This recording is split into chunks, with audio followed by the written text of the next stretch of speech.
Hello traders. So welcome to the stock pick session for tomorrow, that is 4th of June 2020. So जो first stock कल के लिए हमने select किया वो है टेक महिंद्रा। आपको याद होगा लास्ट टाइम हम लोग यहाँ से जो ट्रायंगुलर ब्रेकआउट था उस पर ट्रेड किए थे, यहाँ पे इसको ब्रेकआउट करके जो यहाँ पे जंप लिया उसके लिए ट्रेड किए थे। तो अभी आज इसको सेलेक्ट करने का पीछे रीज़न ये है कि पहली बात तो ये कि ये अपने ट्रेंड लाइन पे आके अभी लास्ट में सपोर्ट लिया। आज इसने लास्ट में, ये 1 आवर का चार्ट है, तो यहाँ पे आज इसने अपने ट्रेंड लाइन में सपोर्ट लिया। और जो सेकंड पॉइंट है वो है ये कि ये जो एक एरिया है ये इसके लिए रेजिस्टेंस था, रेजिस्टेंस 1 2, यहाँ पे 3 और यहाँ पे उस दिन भी 4। अब आज क्या हुआ कि ये जो रेजिस्टेंस एरिया को जंप करके गैप अप ओपनिंग देकर टेक महिंद्रा अपने रेजिस्टेंस को क्रॉस किया। तो ऐसा जब भी होता है तब बहुत एनर्जी बायर्स लगाते हैं। तो मुझे लगता है कि जब ये वापस स्टॉक अपने इस रेजिस्टेंस की तरफ आएगा तो ये सपोर्ट का काम करना चाहिए, क्योंकि हमें पता है कि रेजिस्टेंस टर्न्स इनटू सपोर्ट। तो ये अभी एक सपोर्ट का काम करना चाहिए, तो यहाँ से बाउंस करना चाहिए। तो अगर कल यहाँ से बाउंस करता है तो हमारा टारगेट सीधा रहेगा 562। एंट्री आप ले सकते हो जब ये 554 क्रॉस कर देगा, तो आप 554 पे एंट्री ले सकते हैं। 562 इसका टारगेट 1 रहेगा। और अगर आप और आगे जाना चाहते हैं तो यहाँ इसका टॉप के ऊपर भी ये शायद टेस्ट कर सकता है अराउंड 565 566 तक। तो आप जब 554 पे एंट्री लेते हैं तब अपना स्टॉप लॉस यहाँ पे नीचे डाल सकते हैं 550 पे, क्योंकि वहीं से बाउंस करेगा तो बहुत कम चांसेस है कि वापस उसको टेस्ट करने जाए। तो ये हो गया हमारा पहला स्टॉक। और जो नेक्स्ट स्टॉक हमारे रडार पे है वो है अमेराजा बैटरीज। अमेराजा बैटरी आप देख सकते हैं काफ़ी बुलिश था, अब ये अपने सेकेंड ट्रेंड लाइन पे आ गया है। तो जैसे कि मैं हमेशा मेरा अंडरस्टैंडिंग यही रहता है कि जब एक ट्रेंड लाइन पे शुरू होता है तो वो उसका फर्स्ट गियर रहता है, और अभी जब ये अपने सेकंड ट्रेंड लाइन पे आ गया तो ये अपने सेकंड गियर पे आ गया है। तो यहाँ से शायद इसका अगला सेकंड बुलिश मूव आ सकता है, जो कि ये टॉप फिर से टेस्ट करेगा, और वो बाउंस जो है वो उसको यहीं से मिलना चाहिए। तो कल अपना 680 ये शायद फिर से टेस्ट कर सकता है। तो उसके लिए बहुत ज़रूरी है कि ये अपना लास्ट 3 घंटे का हाइस को तोड़े, अराउंड दैट इज़ 655।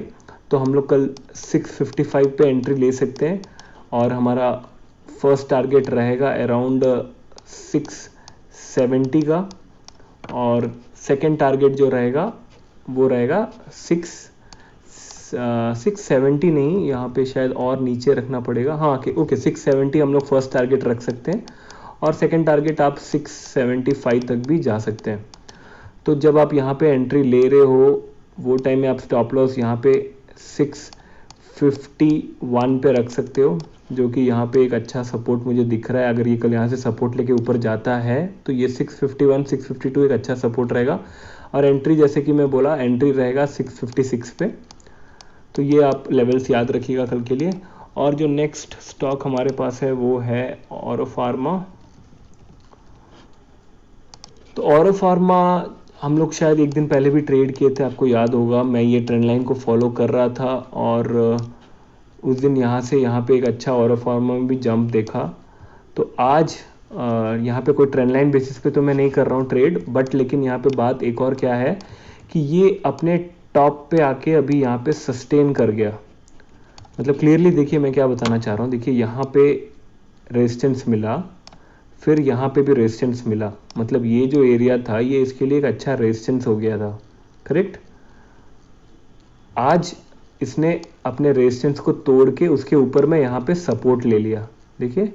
और सपोर्ट लेने के बाद जो लास्ट कैंडल यहाँ पे बनाया उसका मुझे वॉल्यूम भी काफ़ी अच्छा दिख रहा है, और वो एक फुल ग्रीन कैंडल है। तो मतलब यहाँ पे कोई सेलिंग नहीं हुआ है ज़्यादा, तो ये एक फुल ग्रीन कैंडल है। इसलिए मैं यहाँ पे कल अज्यूम कर रहा हूँ कि हो सकता है ये कल अपना टॉप फिर से टेस्ट करे 760। तो जैसे ही 760 के ऊपर जाता है तो हम ट्रेड ले सकते हैं फॉर 770 एंड 775। सेकेंड टारगेट 775 के लिए हम टारगेट ले सकते हैं। तो जैसे ही यहाँ 760 क्रॉस करता है तो आप यहाँ पे 755 पे अपना स्टॉप लॉस रख सकते हैं। 5 रुपीज़ डाउन पे अपना स्टॉप लॉस 755 पे स्टॉप लॉस रख सकते हैं। तो ये हो गया औरोबिंदो फार्मा। और जो हमारे पास यहाँ पे लास्ट स्टॉक है वो है इन्फोसिस। तो इन्फोसिस भी अपना एक बड़े ट्रेंड लाइन पे वापस आया है, इसलिए मैं इसे आज सेलेक्ट किया। तो आप देख सकते हैं ये एक ट्रेंड लाइन में फॉलो कर रहा था जहाँ पे इसे बार बार सपोर्ट मिला है, और आज भी आप देखिए यहाँ पे आने के बाद ट्रेंड लाइन के नीचे जाने के बाद ये वापस 2 ग्रीन कैंडल बनाया और उसका वॉल्यूम भी काफ़ी अच्छा है। उसका मतलब है इस ट्रेंड लाइन को रेस्पेक्ट किया इसने। तो कल अगर यहाँ से ऊपर जाता है और आज का जो क्लोज तोड़ के ऊपर जाता है, दैट इज अराउंड 703 के ऊपर जाता है, तो हम लोग यहाँ पे 712 के लिए ये इसका टेस्ट कर सकता है, और अगर 712 के भी ऊपर गया तो 720 भी कल टेस्ट कर सकता है। तो इसलिए कल ओपन होने के बाद एक बार निफ्टी का थोड़ा सा कल गैप अप है क्या गैप डाउन है, उसके हिसाब से मैं आपको कल टेलीग्राम में बता दूंगा। तो जैसे ही एक बार 703 के ऊपर चले जाता है तो हम लोग यहाँ पे अराउंड 698 पे इसका स्टॉप लॉस रख सकते हैं, 5 रुपीज़ डाउन और 6 रुपीज़ डाउन, और हम लोग 712 एंड 720 के लिए कल टारगेट ले सकते हैं। तो ये था कल के लिए जो 4 स्टॉक्स, और यहाँ पे ट्रेंड लाइन और एक कुछ तो था मुझे बताने के लिए बट मुझे याद नहीं आ रहा है। ओके कल, हाँ यस, कल यहाँ पे ये एक और देखिए, यहाँ पे जो ये एक टॉप है इसी के बारे में शायद मैं बता रहा था, सेकंड टारगेट 720 शायद इसको टेस्ट करने जाए। वंस 710 वाला टारगेट कंप्लीट हो जाए तो वो शायद 720 को भी कल टेस्ट करना चले जाए। तो यही था 4 स्टॉक्स जो मैं आपको कल के लिए देना चाहता हूँ। तो देखते हैं कल कैसा होता है। Thank you so much for watching, keep learning, keep trading, bye bye.